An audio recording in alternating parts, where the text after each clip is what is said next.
Thanks to EA for sponsoring this video. After spending 3 months on the first whip sword and nearly losing my mind, I swore to myself to let the topic rest for some time while I think about my next approach. So, why are we here?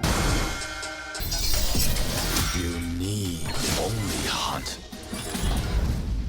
I just can't help myself. EA approached me to make the Karakuri Katana from their new video game Wild Hearts, and after having a look at the trailer, I just couldn't resist. So let's go in-game to see what we're dealing with. And after copying my most important character features, I began my investigation. Could I maybe have a look at that Karakuri Katana of yours? I'd love to dismantle it and find out exactly how it works. Don't worry, I don't mean right now. And even though the locals weren't very cooperative, I managed to get some good pictures. So let's go over to the drawing board.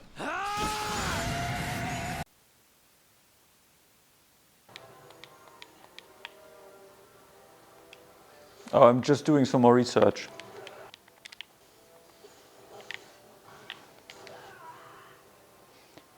Alright, I'm coming. I should have just chosen to be a gaming YouTuber. Okay, let's go over what we're dealing with. Obviously it's a katana, but it can also go into the unbound state where it turns into a whip blade with added reach and damage.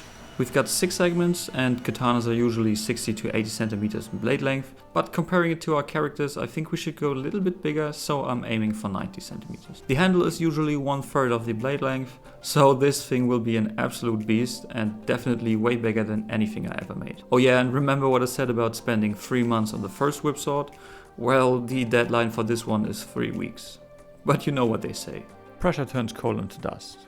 Or something like that. So here we've got one of these segments as it looks in game, and there's one big problem I've got, and that is this area right here, because the front of the previous segment will connect into here, and with this setup it would actually lock down, wouldn't be able to get out of there again. So I had to do some slight adjustments while still keeping the aesthetic of the original design, and I think I did it justice by doing it like this. So instead of the dip right here, I just went with a straight. I went ahead and traced it onto a cutout of our rough shape. 4 that look exactly the same, the middle ones. And then we've got a segment that's connected to the handle that looks a little bit different, as well as a tip segment that looks different.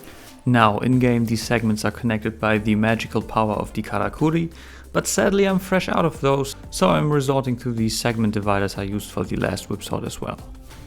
Some of you might remember that I recently moved and am getting my own workshop, but that's still under construction, so for the time being I have to be satisfied with this. And no, it doesn't have electricity. Going with the Japanese theme, for these segments I've planned a sanmai construction with 1095 steel as the edge. For those of you unfamiliar, sanmai is a term used in knife making when doing sort of a sandwich construction. San meaning 3, and Mai is German for the month of May, which has nothing to do with this because in this case it stands for layers. So San Mai, 3 layers, and usually the middle layer is a hardenable knife steel and it is sandwiched by 2 softer metals. Okay, so here we've got the 4 edge cutout. The next thing is the cleanup at the belt sander, but we'll wait for this because now we're going to make the rest of the segments, which is the outer cladding, and I already cut one. In order to get the whole thickness of pieces I need, I can't overlap them, and we've got a lot of excess material that we have to cut off, and it would be just way too expensive with knife steel. And I've actually got another thing in mind that the normal steel will help us with. But we'll get to that later. Let's cut this out.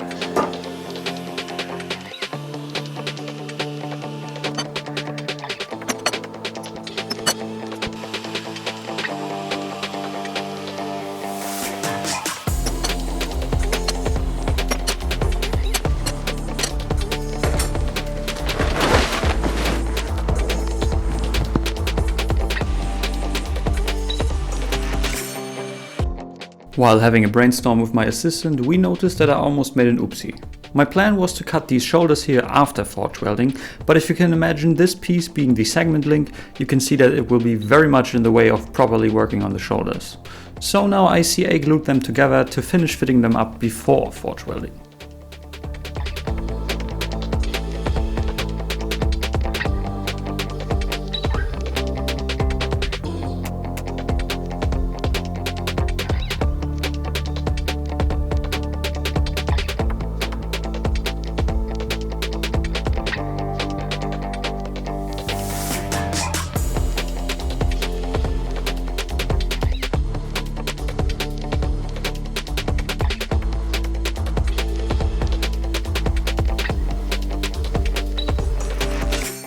Okay, for this one I actually had to move through the floor because my workbench is not big enough. This is the cutout that I had planned, and here we've got our segments. I think it went pretty good. Now that I know exactly how long each segment is, I can adjust the segment lengths accordingly, because as I said, each segment has some slight variations. Because of the curve, I couldn't just make everything exactly the same, because I needed one piece to start and then continue up to the tip to adjust everything. The spine of our cutting edge layer acts as a guide for the segment link to rest against. For them to have exactly 20 millimeters clearance all the way, I made this little piece of metal that's just as wide as a stop. But before welding that, we currently only have the edge pieces for the middle segments and not the top and bottom ones.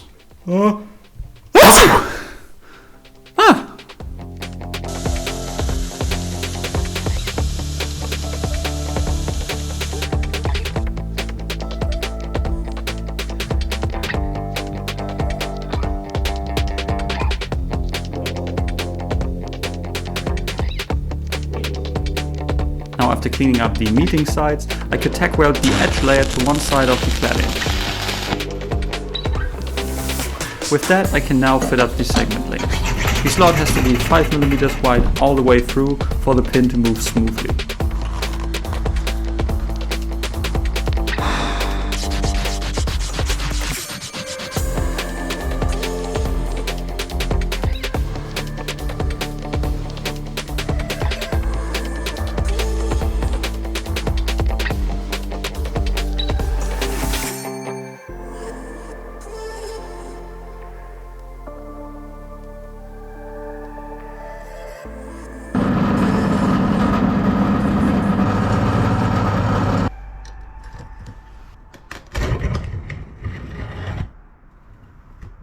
And here was the first time I thought that I might actually pull this off. Even without any tension, these segments stay together rigidly. Really a nice design on the game dev's part. And definitely a very long boy. So what do I plan for the retraction? For that we'll first have to take a look at our sponsor, Wild Hearts. Wild Hearts is a unique twist on the hunting game genre. The Kemono are giant beasts that have fused with nature, creating different powers that they even use to alter their surroundings in combat. To have a fighting chance against them, you must master the use of the ancient Karakuri tech, which is an innovative crafting mechanism in Wild Hearts. This allows you to make offensive and defensive structures that aid you in your hunt. I really enjoyed this mechanic as it nicely flows into combat. You'll also have a variety of weapons, each focused on different playstyles. So if the katana doesn't suit your style, you have different options from range to aerial focused weapons. I really like the bladed wagasa, which is sort of like a combat umbrella that lets you parry and punish attacks. You'll be exploring the world of Azuma, which is inspired by feudal Japan and combines mythical and natural elements to make every place feel unique. The game is available on PC, Xbox Series X and S, as well as PlayStation 5. Use my link in the description to download Wild Hearts and start playing today. Thanks again to EA for sponsoring this video. You can see that the Karakuri you'll be making are all very mechanical, with gears and strings, just like the katana itself. To keep this theme going, I want to make a gear that rolls up the segments by twisting the two cogs at the end of the handle. And for that to feel fast and snappy, we need a gear transmission that allows for fast rolling up.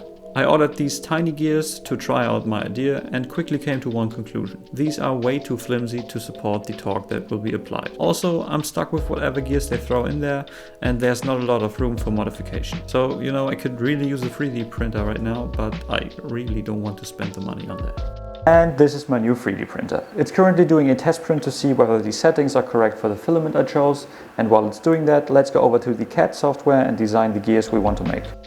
Now with this setup we've got a translation of 1 to 12, which means 1 rotation of the handle cogwheels equals 12 rotations at this end. That would mean that we can retract the whole blade with just half a twist. And the amazing thing with 3D printing is that this whole contraption is just 10 centimeters long and not even 3 centimeters high and wide. After converting the CAD file, we can start the print and let the machine do its thing. Meanwhile, I can show you the new wire I bought. The problem with the last wire was that the thick and strong steel wire was too rigid to roll around tight corners and also permanently bent when pushed too far. And the thinner solution proved to be too weak. So for this project I've ordered some kind of compound plastic wire that's used in climbing gear. This wire is just 1mm thick and has a tensile strength of 195 kilograms. As a comparison, the 1mm steel wire cable only had 80 kilograms. Alright, saying it has a tensile strength of roughly 200 kilograms is all good and well, but I feel like it doesn't really come across how strong this tiny little wire actually is. So this is my newest addition to my workshop. Nice new anvil. It makes the old one look like it's small little baby. This one weighs 150 kilograms, which means that it should theoretically be able to hold the anvil. So let's test that out. Okay, a knot will always be the weakest point of any wire, and I want to see if maybe it will actually work with a knot, or if not, I'll try without any knots.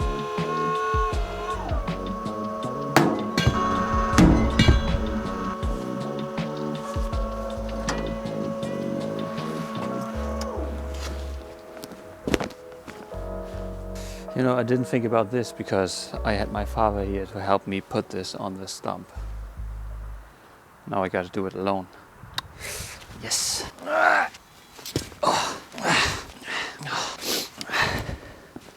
Okay, it actually wasn't the knot that snapped, but the line itself.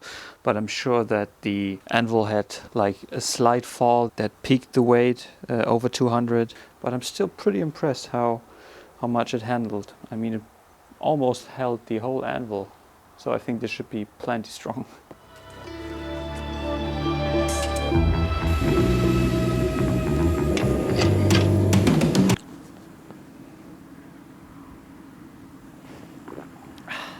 Okay, somehow I managed to lose the only pair of tongs, even though it was a crappy one that I owned, so now we have to break out the normal tongs and old reliable crowbar and just see if we can get it in there somehow. Okay, let's start with the back segments and the tip segments, because I think those will be the easiest ones because we got the most surface area, and I'll get them in there.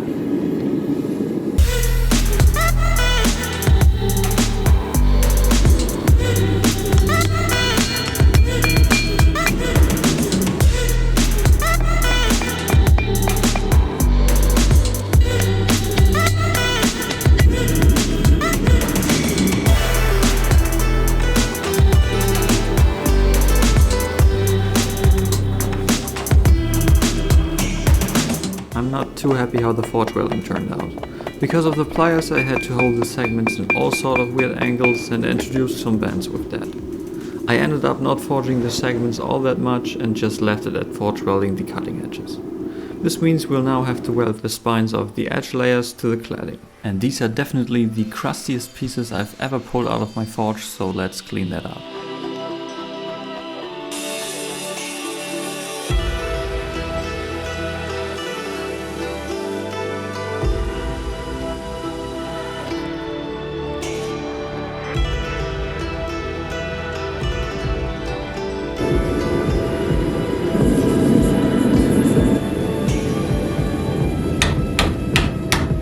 After widening the channels again, I could check how much damage the forging actually did.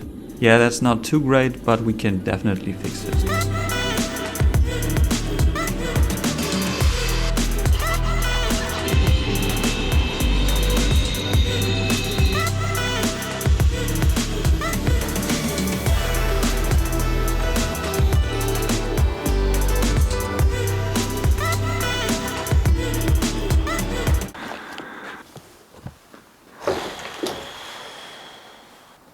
Okay, I'm very satisfied with how this turned out. I'm done with rough grinding.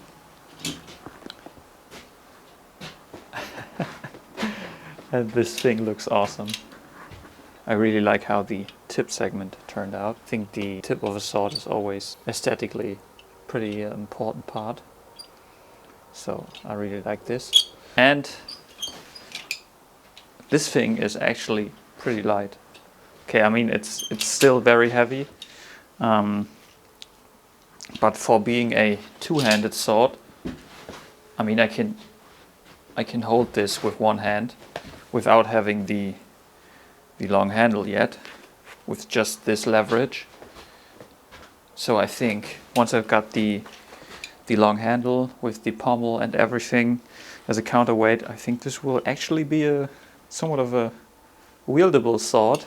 It still will be heavy, but definitely a kimono slayer. And this is just in the bound state. Once the segments come out, I think this will be a beast. Okay, so, but I'll stop right here. I think I will heat treat this before I move on, because I don't want this to be any thinner than it is. I've got a couple spots where I've got delamination, but I was half expecting this. You can see right here, we've got a pretty long delamination. Hopefully, maybe I can actually grind this out after heat treatment, because you can see here it's forge welded and here it is forge welded as well. So it will definitely hold. So it's more of a maintenance problem, because you know water could be trapped right here and it could rust.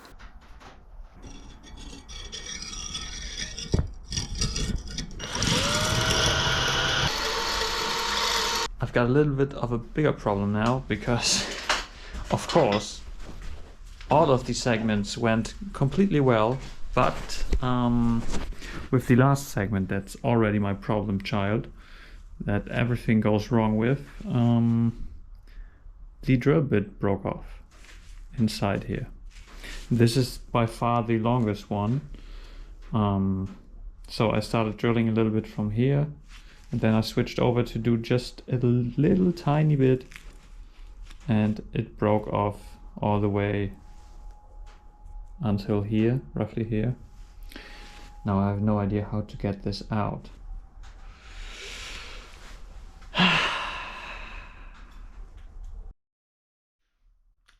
Okay, I didn't manage to solve the problem, but I actually managed to make it even worse. Now there's a nail stuck in there as well.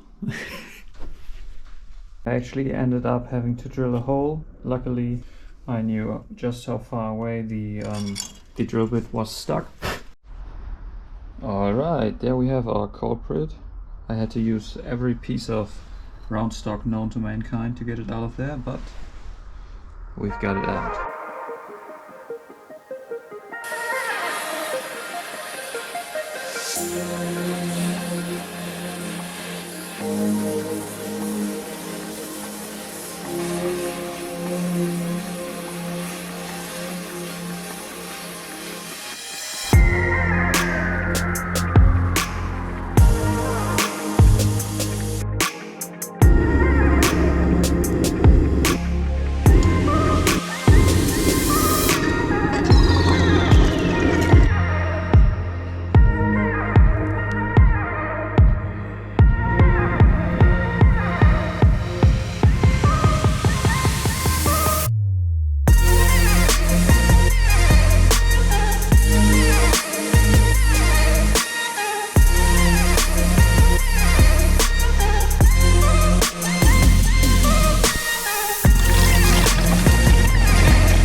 And here's the result of the coffee bath. Due to the different steel composition, the edge layer reacts differently than the softer cladding, which creates this contrast of grey and black. And honestly, I really hate it. The line isn't squiggly enough because I couldn't forge it that much, and I also hate how low it is. So let's just go back to silver. Well, that's a couple hours down the drain. And now that the whole blade is hardened, tempered and silver again, let's move over to the handle. Japanese swords are notorious for having more parts to the handle than I had hours of sleep during this project. Thankfully, I could put the new 3D printer to good use by printing the fittings as templates for casting. After preparing the mold, the only thing left was to find some lute to melt down.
And then disaster struck. Coincidentally, I had 4 different camera angles covering the whole show. Otherwise, you probably wouldn't believe me. There I was, expertly testing the fit up of 2 segments, when all of a sudden...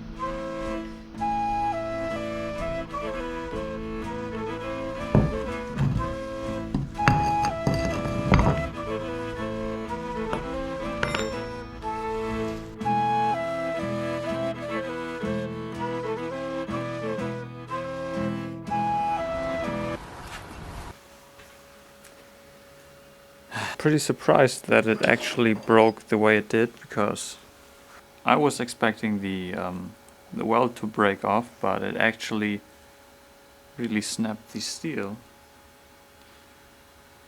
It was torn apart. Didn't expect that. Maybe it overheated while stick welding. So yeah, this really sucks, because today is the 19th.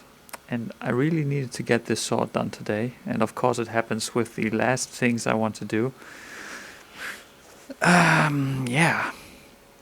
I don't think I have any other choice than to try to weld it back on there. I mean, I could also do one last segment, but then since every segment is adjusted to the next and previous one, if I remove one, it wouldn't fit anymore. And I also don't really want to do make it any shorter. So yeah, let's try to weld this back on. Not a good solution, but I don't see any other way I could do this. I was really afraid that something like this would happen, that one of these segment dividers would break off, because there's no way to get back in there. Okay, here we are again. I tried my best, but you can see that couldn't cool it enough before welding it back on. How much is it? It's just 4 centimeters of a 90 centimeter blade, so I think this should be okay. Yeah, back to work.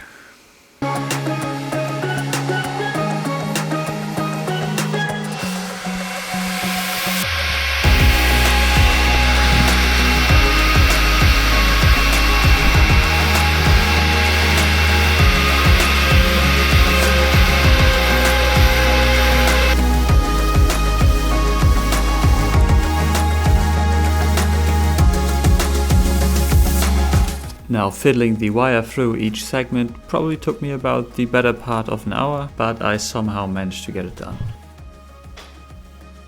Then I tied a part stick and put it in the tip segment, and then put a pin through the loop of the knot and then pinned that pin to lock it down. Now I could assemble the handle. Because of the mechanism, which I'll talk about in a minute, I had to modify the handle a bit. It's made of 2 separate wood sections that are connected with 2 brass plates to give rigidity while keeping the handle slim. Remember the gear transmission? That didn't work out too well. I think I was a little bit over ambitious with that one, and it felt kinda janky, so I had to dumb down the mechanism just a tiny little bit.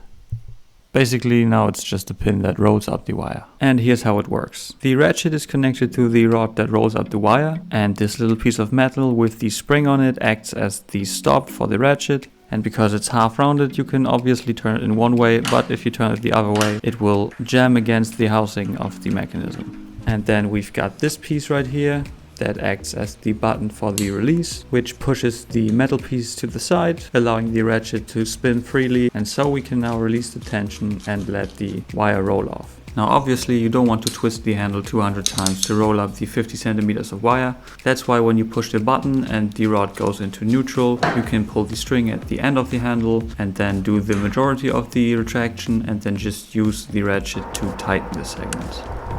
It's not such an elegant, but it definitely is a pretty sturdy solution. The rod connects all the way through to the back of the handle, where the 2 cogwheels are fastened. And now if you turn the cogwheels, the internal rod spins as well, and we've got a ratchet. And now the last thing was to do the handle wrap. Please don't judge me too harshly, I never did this before, but it was definitely a very interesting experience. Okay, that took 6 minutes, so you can imagine how long this will take. Actually, it took... well, not too bad actually. I was thinking this would take longer. I mean, it's not a perfect job, but for my first time. I think this is quite okay. I'm quite happy with the outcome. Okay, this looks a little bit goofy right now on camera, but let's see with some different angles. And then, of course, while recording the showcase, it somehow jammed. And I had to take it apart completely, which took a whole day. Rewrap the handle, put the wire through every segment, and then also grind out some spots where I think the wire might have jammed. I'm just glad I built the whole thing as a takedown and didn't use any glue anywhere. That would have completely screwed me over. Alright, I'm done with the handle wrap again. You can see I modified it a little bit because I thought it looked a bit goofy. So I just skipped over the trigger mechanism. And I think this looks a lot cleaner. And I'm also glad that I did this because the wire runs through way cleaner than before. So now I've got this decorative thing attached. Now the only thing left is to make the string to pull the blades back together. So now I'll just extend it once so that I know how much length I need, and then yeah, we're done.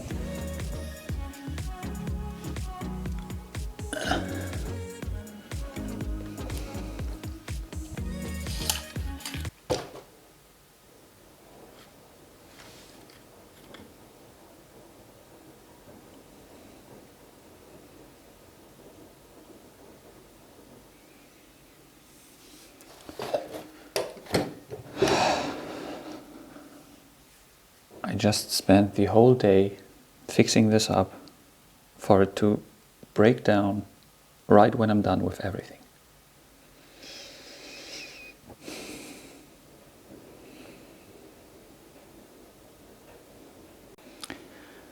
Yeah, this sucks. I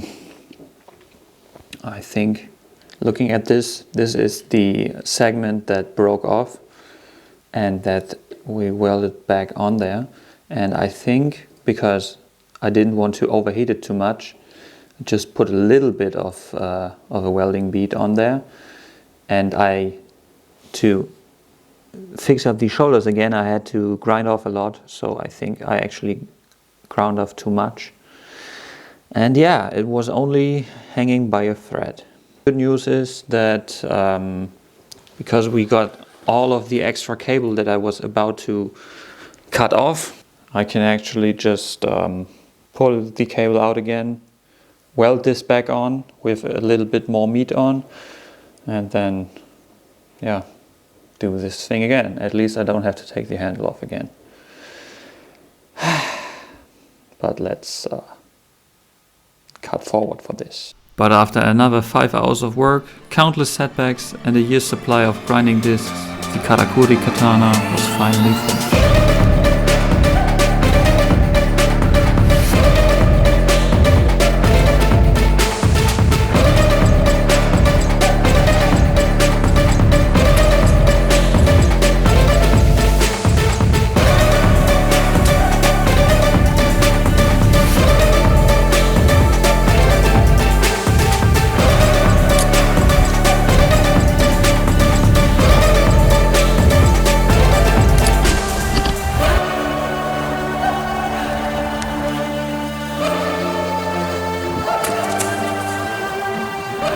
Huge thanks once again to EA. Use my link in the description to download Wild Hearts today and tame a world gone